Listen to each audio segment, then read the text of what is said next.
Hello, friends. Today was a somewhat difficult day for me, partially because I didn't feel my best. I had the day started with a blood test, and they had to take so much blood because it was going to separate places. And it took such a long time. It took 2 hours. That afterwards I developed a headache, and it was kind of this dull headache that doesn't go away. And I tried to take a nap, but I couldn't fall asleep. So I listened to audiobooks. I listen to audiobooks all the time anyway. But normally when I listen to audiobooks, I like to do something else at the same time. But today I was just trying to get rid of the headache and was just resting. Then my parents came, and I was helping them with some computer issues. And I'm kind of the last person to help with computer issues because I'm not that knowledgeable about those things, but at least I'm better than my parents at it. So I was able to solve some problems, and we did something good. We trimmed the clothes of all our animals. Nikki, my parents' dog, Phoenix, my dog, and Aya, our cat, and all three animals were wonderful. And it was something long overdue. So I'm happy we did it. And then I had a very interesting video visit, very special one, with my friend who is currently in prison, and she's in prison already 7th year. And this was our first video visit that was possible to arrange. So I was so happy to see her. And I have some of the excerpts from this call here. You will see, and it's a very, very tragic story, tragic and a little bit incomprehensible, because it's beyond me how she was sentenced to so many years in prison. As I mentioned, this is her 7th or even 8th year already. And she is the sweetest girl you can imagine, musician. We met many years ago when we were both students at the Aspen Music Festival. And we stayed in touch, and then somehow a little bit our lives went different directions, and I kind of lost track of her, and I feel really bad about it. And maybe a year ago, I had this Facebook reminders of birthdays, so I went to her page to wish her happy birthday, and no, more than a year ago, and realized that something is very wrong, and I did some research, and I was able to locate her, and she was already in prison for a number of years. And what happened was that she was struggling with depression. She also had undiagnosed at the time bipolar, and she had postpartum depression after she gave birth to her baby, and her husband had an affair, ex-husband. He divorced her the next day after she was arrested. And what happened was that she had some kind of a psychotic episode on which she doesn't have memories. And it is claimed that she tried to kill herself and her baby. Now her baby is fine. She is fine. The child was not really hurt. Was released after a day of checking in the hospital. But at the time, she, as far as I understand, pleaded guilty, even though she didn't quite had any recollections of the actions, and even though that both sides admitted that it was an act of insanity and it was not herself, that she was ill, somehow she got sentenced for up to 10 years in prison. And it's just completely beyond me why you hear so many cases, people killing other people in a moment of psychosis and going to clinic to that could treat them. But instead, this very sweet, beautiful young woman was sent to jail, and that's where she is. So today I had the first video visit, and mostly we talked about music because that's her passion, that's her love, and I also have regular audio visits, like on telephone when she can call. Of course, I cannot call her, but she can call me. But anyway, so there was this video visit with her. So there were some good moments in this day, but overall I felt I wasn't at my best, and sometimes there are just these days that one needs to get through, and because we just don't feel at our most productive or creative or whatever it is that nourishes us. And thank you for coming here, and thank you for visiting my channel, and I hope you enjoy this. Good morning. It's 10:30 in the morning right now, and we just had nurses here to take blood for the blood tests for both Rafaela and me, and I'm a little bit upset because I have difficult veins, and I did warn the nurses before they came and asked them to bring a vein finder. And of course they didn't, because for some reason, and I do not understand it, there is this misplaced pride. And I see it over and over again, place after a place, wherever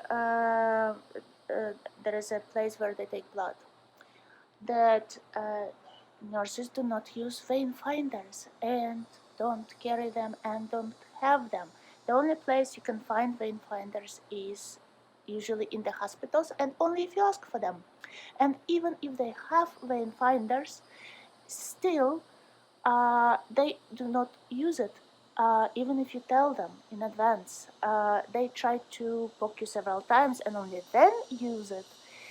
So, and in this case, I did warn them that I have difficult veins, and of course they didn't have vein finder because it's beneath their professional pride, and it's something that I see all the time, and I don't understand it. Nurses, please don't be prideful about your ability to find veins, because sometimes there are very difficult veins, and the patient would much prefer to see you using vein finder than going for the other parts of the body that are actually not designed for the blood to be taken in large quantities, because for me we had to take a lot of blood because it goes to two different doctors. It goes to Mayo Clinic, and then part of it goes to my regular doctor.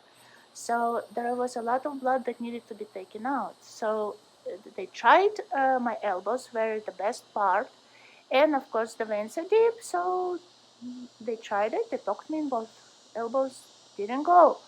Then they tried lower in the arm, and it didn't happen, didn't find it.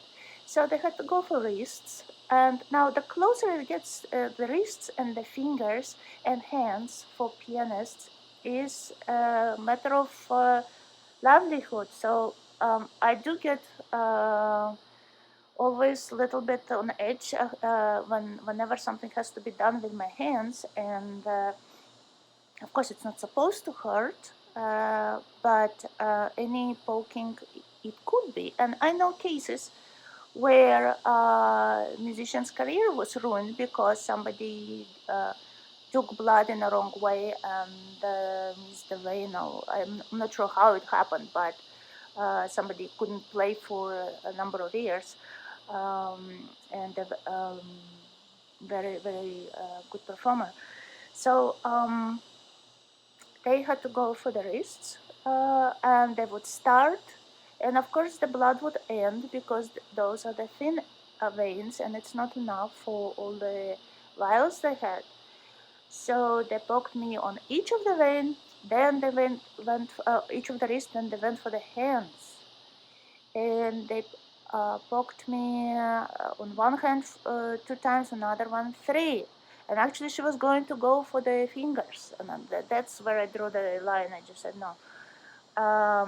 But each time she would get the vein on the hand, but of course it would end after a few vials. So, what I'm upset about is not about being poked. And the ladies were very nice. And it took them 2 hours with all this poking. What I'm upset about is why repeatedly it happens that nurses refuse to use vein finders and to have them. It's a simple machine. I've never ever had a problem with my veins when somebody used a vein finder, regardless of what type of vein finder actually. As long as the person used it, it worked from the first poke. So nurses, and actually I stopped going. I used to go to this vitamin lounges where they infuse you with vitamins and hydrate you, especially before, after the travel and so on, which is a very healthy procedure. I stopped doing it because they don't carry vein finders in those offices. So I've been actually considering buying a vein finder for myself, but then it's also a little bit crazy because normally not in the pandemic, but in normal year, I don't spend that much time in any place, not at home. So I'm constantly on the move, and I can't carry vein finder with me. I have to travel as light as I can, because as is, it's always I have to carry equipment, computer, a printer, but it would be crazy for me to also carry a vein finder, even if it's not very large. So, but anyway, so I'm right now icing my wrists, and they get in black and blue. But please, doctors, nurses, don't be prideful about your ability to find veins. It's much better to use vein finder and get the right veins in the right places from the first try, and your patients will appreciate it much, much more than your ability to just find a vein from the first try to start. And this wasn't a bad nurse. It was somebody very experienced. She had no problem with Rafael's veins. And I was prepared. I drank a lot of water. I kept my arms warm. So all the right conditions were there. Yet it took 2 hours, 9 pokes, and pokes in the places where I would rather not be poked, my hands. And so it was a bit stressful experience, completely unnecessary. So, and if these nurses had the vein finder, they would be gone within 5-10 minutes. It shouldn't take such a long time to draw blood. So anyway, that's my rattling for a day. Windows that are about this big. They're 3 foot by 6 foot, and they actually open. So, but they're the same type of window like this, not what you typically think of from a jail. So it's really nice. Oh, good. And you download music to your iPad, or how do you use music? Yeah, What we have is we have a tablet. I should have brought it out. It's more looks like a ballistic type thing more than an iPad. It's like about this big. And what happens is down here at the bottom there's a USB cord. And we can search for music and also extend search. Like, for instance, whenever I found your stuff, I had to extend search using your last name, Lera Auerbach. But then I plug it into this device here, the kiosk, and then it automatically searches on my on my tablet. And your tablet, you can just listen like an iPod in your room, right? That's correct, yes. Yeah. Or we can bring it out here to the common room. One thing we did on my other block, and we're just starting to do over here, is we bring our splitters out, and then what we'll do is we'll plug into each other's tablets and listen to music from each other's tablets.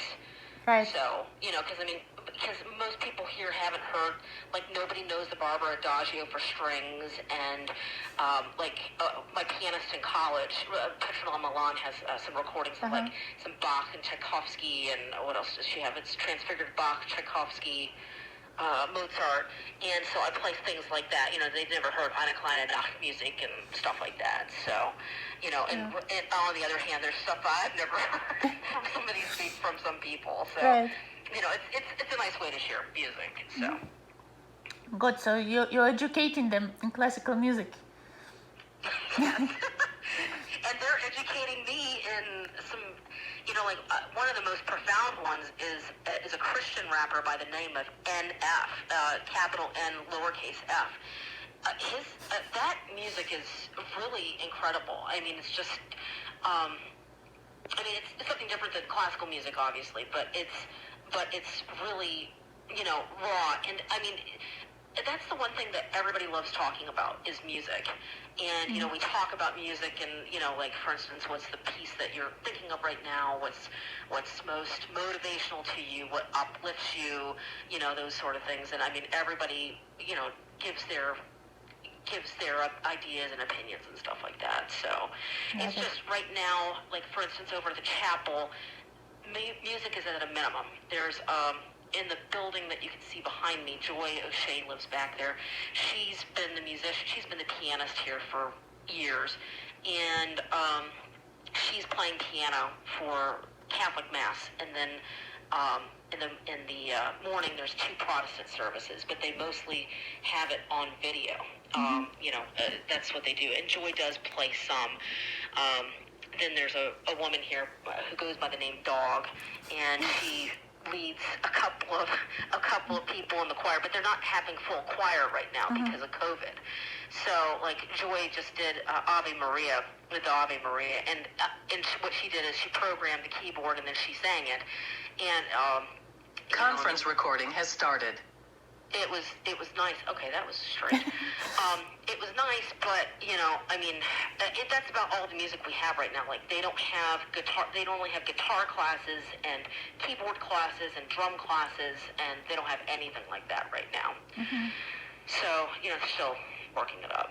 So, by the way, I love your house in the background.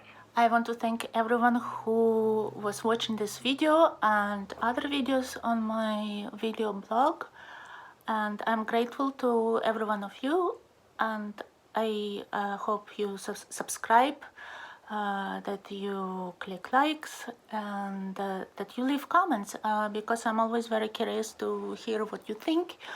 Also, if you have any questions, or you wish me to discuss a certain topic, or you want to know something that I can talk about in the next diary vlog, I would be happy to do it.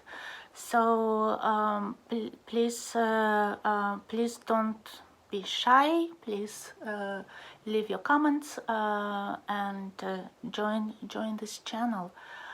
And thank you once again for watching.